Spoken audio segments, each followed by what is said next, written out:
ప్రభు యొక్క ఘనమైన నామాన్ని బట్టి ప్రతి ఒక్కరికి వందనాలు చెల్లిస్తూ ఉన్నాను. యోహాను సువార్త 14వ అధ్యాయం నుంచి కొన్ని వచనాలు చూసినప్పుడు, మీ హృదయమును కలవరపడనీయకుడి, దేవుని యందు విశ్వాసం ఉంచున్నారు, నా యందును విశ్వాసం ఉంచుడి. నా తండ్రి ఇంట అనేక నివాసములు కలవు, లేని ఎడ్ల మీతో చెప్పుదును. మీకు స్థలం సిద్ధపరచ వెళ్ళుచున్నాను. నేను వెళ్ళి మీకు స్థలం సిద్ధపరచని ఎడ్ల నేనుండు స్థలంలో మీరును ఉండులాగా మరలా వచ్చి నా యొద్ద నుండుటకు మిమ్మల్ని తీసుకొని పోవదును. నేను వెళ్ళుచున్న స్థలమునకు మార్గం మీకు తెలియనని చెప్పాను.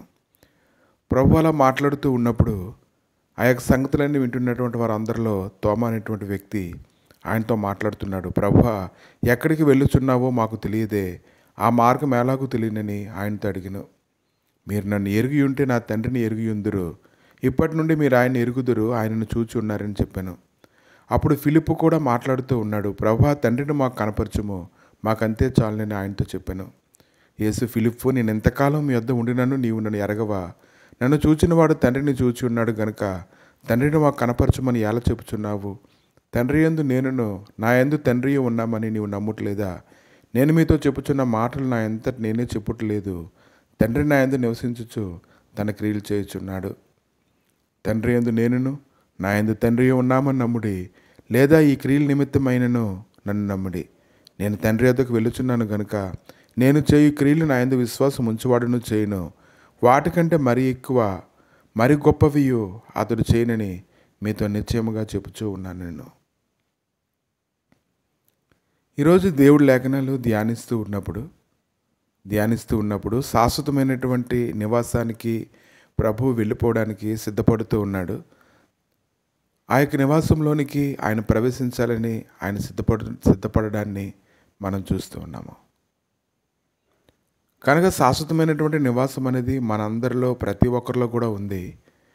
మనం ఇక నివాసం చేస్తున్నామంటే అది కొద్ది కాలం వరకే మనం నివాసం చేస్తాం, కానీ శాశ్వతమైనటువంటి నివాసం మాత్రం మనకు ఎక్కడైతే ఏర్పాటు చేయబడిందో అక్కడికి వెళ్ళేలాగా ప్రతి ఒక్కరూ కూడా ఈ భూమి మీద సిద్ధపడవలసినటువంటి అవసరం ఉంది. కనుక ప్రభు ఎక్కడి నుంచి అయితే వచ్చారో అక్కడికి వెళ్ళడానికి ఆయన సిద్ధంగా ఉన్నారు. దాని కొరకు అతను ఆతృత పడుతూ ఉన్నారు. ఎవరైతే నిజముగా ఈ సంగతి గ్రహించుకుంటారో, తాము ఎక్కడి నుంచి అయితే వచ్చామో, ఎక్కడికి వెళ్ళాలో ఎవరైతే తెలుసుకుంటారో వారు భూమి మీద ఉన్నంత కాలం కూడా భయంతోనూ వణుకుతోనూ దేవుడిని వెంబడిస్తారని తెలుసుకోగలగాలి. యెషయా గ్రంథము 61వ అధ్యాయము 5-6 వచనాల్లో, పరదేశులు మీకు వ్యవసాయకులను, మీ ద్రాక్ష తోట కాపులను నగుదురు, మీరు యెహోవాకు యాజకులు అనబడుదురు. కనుక ఈరోజు నువ్వు దేవుని పక్షంగా పనిచేసేటువంటి వ్యక్తివి కాబట్టి ప్రాముఖ్యంగా నువ్వు తెలుసుకోవాల్సిన విషయం ఏంటంటే, నువ్వు ఎక్కడి నుంచి అయితే వచ్చావో మరలా నువ్వు అక్కడికి వెళ్ళడానికి, శాశ్వతమైన నివాసం దగ్గరికి వెళ్ళడానికి నువ్వు ఒక గురి కలిగి ఉండాలి. ఎప్పుడైతే ఆ గురిని బట్టి జీవిస్తూ ఉంటావో, భూమి మీద ఎంతవరకు జీవించాలో, ఎంత తగుమాత్రపు జీవితం జీవించాలో నువ్వు ఖచ్చితంగా తెలుసుకుంటావు. అన్నిట్లో నీకు స్వేచ్ఛ ఉన్నట్లుగానే ఉంటుంది, కానీ ఏది నిజమైనటువంటి స్వేచ్ఛలో ఉంచుతుందో దానిని మాత్రమే నువ్వు వెంబడిస్తూ ఉంటావు. అపోస్తల కార్యాలు 10వ అధ్యాయము 34-35 వచనాల్లో కొర్నేలు అనేటువంటి భక్తుని గురించి ఆలోచన చేస్తూ ఉన్నప్పుడు, అతడు పరిశుద్ధాత్మ అభిషేకం అతను పొందుకుంటూ ఉన్నప్పుడు పేతురైతే మాట్లాడుతున్నాడు. దేవుడు పక్షపాతి కాడని నిజంగా గ్రహించున్నాను. ప్రతి జనములను ఆయనకు భయపడి నీతిగా నడుచుకుని వారిని ఆయన అంగీకరించను. కాబట్టి ఒకటే మనకు ఒక శాశ్వతమైనటువంటి నడిపింపు ఉంది. అది ఏంటంటే, ఎప్పుడైతే దేవునికి భయపడి నడుచుకుంటూ ఉంటారో ప్రభు వారికి ఏమైనా ఇవ్వడానికి ఆయన శక్తిమంతుడు ఉన్నాడు. భయభక్తులు కలిగి ఉన్నటువంటి వారికి ఖచ్చితంగా దేవుడి దగ్గర నుంచి శాశ్వతమైనటువంటి ఆశీర్వాదాలు పొందుకుంటారు. కాబట్టి అందులో కొలసీలు రాసిన పత్రిక 3వ అధ్యాయం 11వ వచనంలో, గ్రీసు దేశస్థుడని యూదుడని భేదం లేదు, సున్నతి పొందిటి అని సున్నతి పొందకపోవటి అని భేదం లేదు, పరదేశి అని సిధియుడని దాసుడని స్వతంత్రుడని లేదు, కానీ క్రీస్తే సర్వమును అందరిలో ఉన్నవాడినై ఉన్నాడు. కాబట్టి ఈ దినాన మనం ఎలా ఉన్నామో ఈ భూమి మీద పరదేశులుగా, యాత్రికులుగా మనం ఉన్నామనే ప్రభు ఈ దినాన మాట్లాడుతూ ఉన్నారు.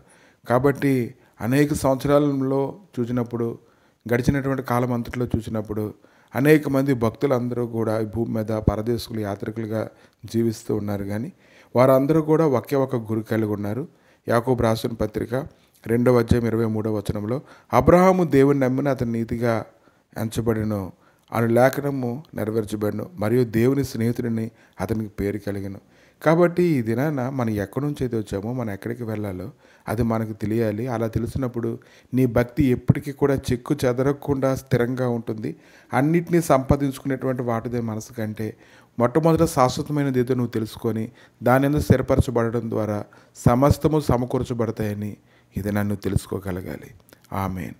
ప్రభా, మీ దయగలిగిన హస్తాలకి ఈ సమయంలో అప్పగించుకొని స్తుతిస్తుండగా, దేవా నీవెక్కడి నుంచి అయితే వచ్చావో అక్కడికి వెళ్ళడానికి నాయన నువ్వు సిద్ధపడి ఉన్నావు తండ్రి. నాయన ఈ భూమి మీద ఉన్నటువంటి వారందరూ తండ్రి భూ సంబంధమైనటువంటి బంధకాల్లో చిక్కుబడి ప్రభా, ఈ జీవన సంబంధమైన పోరాటంలో చిక్కుల్లో పడి తండ్రి నాయన నీ శాశ్వతమైన నివాసమును తండ్రి నిర్లక్ష్య పెట్టకుండా ప్రభా, నీ శాశ్వతమైన నివాసమును బట్టి సమస్తమును ఏర్పాటు చేసుకునేలాగా సహాయం దయచేయమని, మహిమతో నింపమని యేసుక్రీస్తు నామములు అడిగి వేడుకుంటున్నాము తండ్రి. ఆమేన్.